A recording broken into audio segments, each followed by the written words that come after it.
गया नगर निगम क्षेत्र संख्या 31 गया कॉलेज खेल परिसर से पूर्वी हिस्से में अंबेडकर नगर के पास सड़क निर्माण का कार्य चल रहा है। सड़क निर्माण से जहां स्थानीय लोग खुश हैं, वहीं इन लोगों का विरोध भी साथ साथ है। इन लोगों का कहना है कि सड़क निर्माण में पुराने ईंटों को बिछा दिया गया है और ईंट बिछाने के पहले कहीं पर बालू का प्रयोग नहीं हुआ है। ईंटों की जुड़ाई के बीच भी बालू का प्रयोग नहीं दिख रहा है। इन लोगों का कहना है कि निर्माण में काफ़ी अनियमितता बरती जा रही है, जिस पर अभियंता कोई ध्यान नहीं दे रहे हैं और जो लोग निर्माण कार्य में लगे हुए हैं उनसे बेवजह बहस होती है और रोज़ रोज़ का एक ही हालत है। लोग काफ़ी आक्रोशित हैं। यह तो जांच के बाद पता लगेगा, यह देखने की चीज़ भी है एस्टीमेट के विपरीत कैसे काम हो रहा है। आइए सुनते हैं क्षेत्र के लोग क्या बोलते हैं। ये कितना वार्ड है? Ward number 31। क्या नाम हुआ आपका? मेरा नाम रणविजय कुमार। ये जो रोड बन रहा है आपके घर के आगे से, इसमें आपको कोई तकलीफ हो रही है? तकलीफ तो हमें कुछ नहीं है सर। मेरा कथन यही है सर कि इसमें बालू की सोलिंग नहीं की गई है सर। ईंट के बीच में बालू नहीं है जी। अच्छा। और कहीं 8 mm नाले में दी गई है, कहीं 10 mm दी गई है छड़। जी जी जी जी। अच्छा, छड़ एक सा नहीं दिया गया? एक सा नहीं दिया गया है। हाँ, तो आप लोग विरोध नहीं कर पा रहे हैं? विरोध क्या करेंगे सर, यहाँ पार्षद ही अपने अंडर में लिए हुए हैं। ये ठेका कौन लिया है? ये ठेका पार्षद और पार्षद का बेटा और एक अमित नाम का लड़का है, कृष्णा और अमित वही लोग बनवा रहे हैं। जी। तो पार्षद होते हुए भी ढंग से नहीं बना रहे जी हैं। नहीं। तो आप लोग इसका विरोध कर रहे हैं? विरोध क्या सर, हम लोग आप खून के आंसू रो रहे हैं सर। ये लोग की अच्छा, ये जो ईंट बिछ रहा है वो ईंट कैसा है? ईंट सर अगल बगल से पुराना मांग करते थे। अगल बगल से मांग के लाया गया है, पुराना ईंट है। जी, पुरानी ईंट है। क्या वो आप लोग जब बोले तो इन लोग क्या बोलता है? जो ठेकेदार है, जो काम करवा रहे हो, क्या बोलता है? कैपेसिटी यहाँ बहुत कम लोगों से डरता है सर। यहाँ लोकल लोग नहीं बोल पाते, विरोध नहीं कर पाते हैं। तो ठेकेदार जो काम करवा रहा है कुछ बिगड़ रहा है, आपसे बात कर रहा है, क्या कर रहा है? वो सर उसी बुझाए हुए सर आपस में। पहले 2 फीट इधर 2 फीट उधर 15 फीट कहीं रोड बना रहा है, कहीं 10 फीट, कहीं कह रहा 12 फीट। क्या नाम हुआ आपका? संतुष्ट है काम से?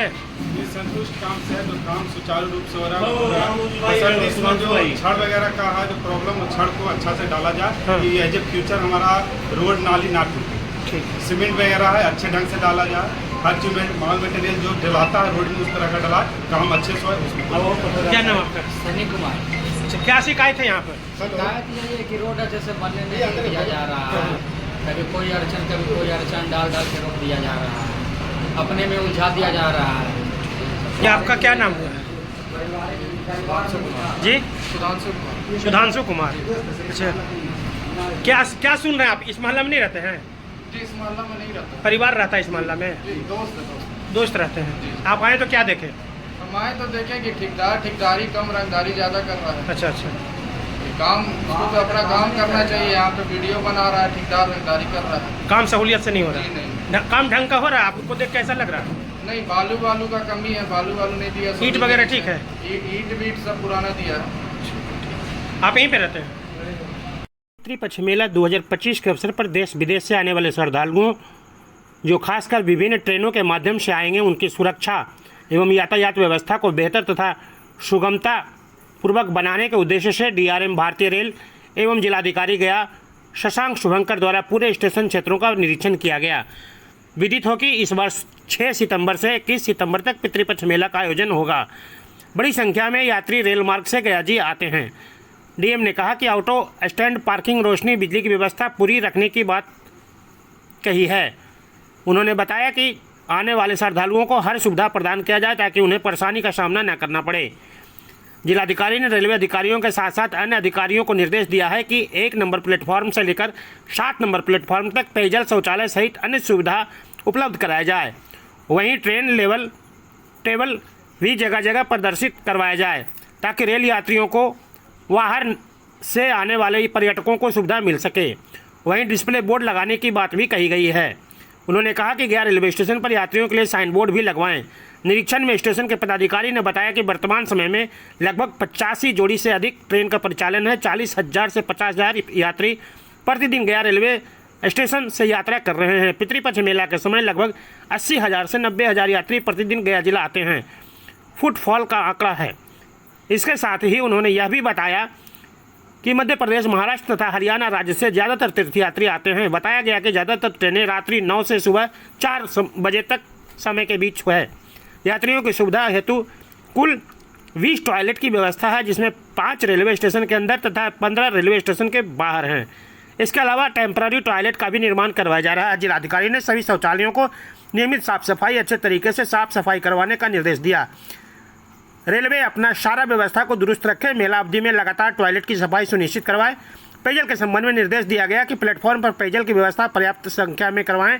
इसके अलावा प्लेटफॉर्म के बाहरी परिसर से भी पेयजल की व्यवस्था रखना सुनिश्चित करें। पेयजल की व्यवस्था एवं टॉयलेट की व्यवस्था जहां तहां रखी जानी है।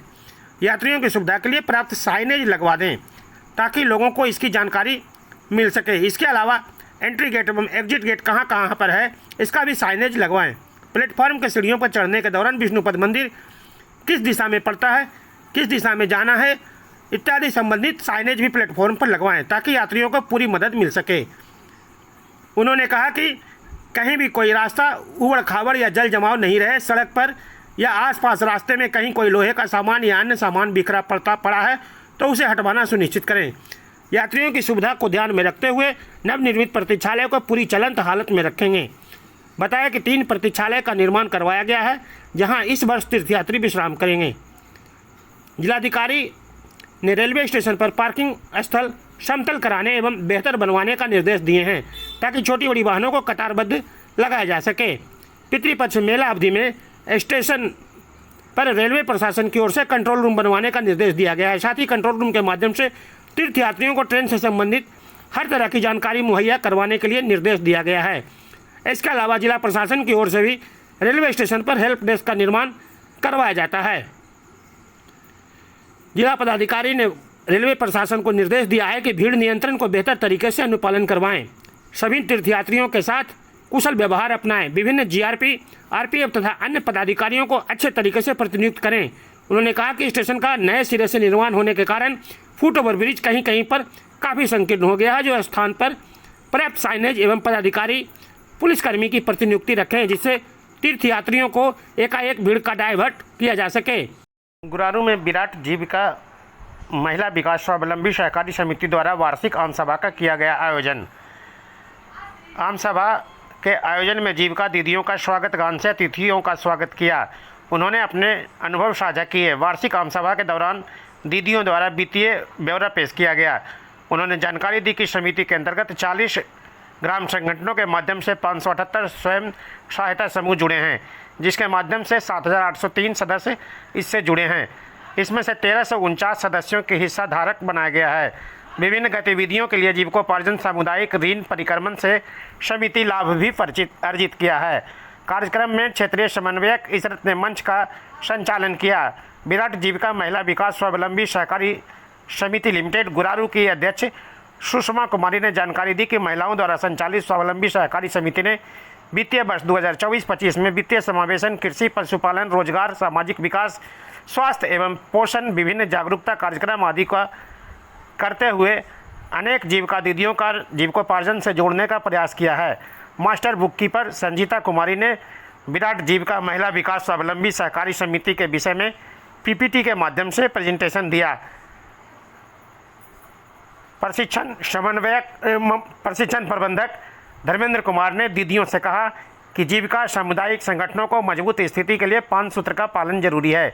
विभिन्न ऋण की सहायता से स्वरोजगार को बढ़ावा मिलेगा। जीविका दीदी गरीबी से बाहर करने के साथ साथ उनकी आय बढ़ाने के लिए और अधिक प्रयास करने की ज़रूरत है। हमें लखपति दीदी बनाने की दिशा में कार्य करना होगा। आज बैंक जीविका दीदियों को व्यक्तिगत ऋण भी उपलब्ध करा रहे हैं। इसका लाभ जीविकोपार्जन को बढ़ाने के हेतु लेने की ज़रूरत है। कार्यक्रम में जिला परियोजना प्रबंधक जीविका शहीद पंजाब नेशनल बैंक के शाखा प्रबंधक समिति की प्रतिनिधि दीदियों, प्रशिक्षण प्रबंधक धर्मेंद्र कुमार, प्रबंधक मानव संसाधन एवं प्रशासन स्वाति कश्यप, प्रबंधक संचार दिनेश कुमार, प्रखंड परियोजना प्रबंधक प्रवीण कुमार, जीविका के प्रखंड कर्मी इशरत कन्हैया कुमार एवं अन्य कर्मीगण एवं कैडर बड़ी संख्या में जीविका दीदियों एवं अन्य लोगों ने भाग लिया। गया जी की पुलिस एवं एसटीएफ की संयुक्त सर्च अभियान में इमामगंज थाना अंतर्गत नक्सलियों द्वारा छुपा कर रखे गए AK-47 का कुल 175 जिंदा कारतूस को किया गया बरामद। SSP के निर्देशन में नक्सलियों के विरुद्ध लगातार चल रही कार्रवाई के तहत पुलिस को सूचना मिली कि इमामगंज थाना अंतर्गत ग्राम पाकड़डीह के जंगली एवं पहाड़ी क्षेत्र में नक्सलियों की गतिविधि है।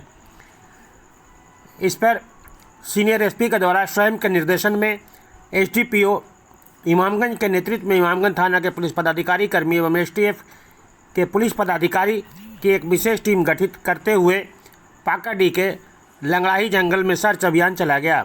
सर्च अभियान के दौरान लंगड़ाही पहाड़ी के घाटी पर पत्थरों के बीच नक्सलियों के द्वारा छुपा कर रखा गया AK-47 का कुल 175 जिंदा कारतूस बरामद करते हुए कांड संख्या 255-25 दर्ज कर लिया गया है।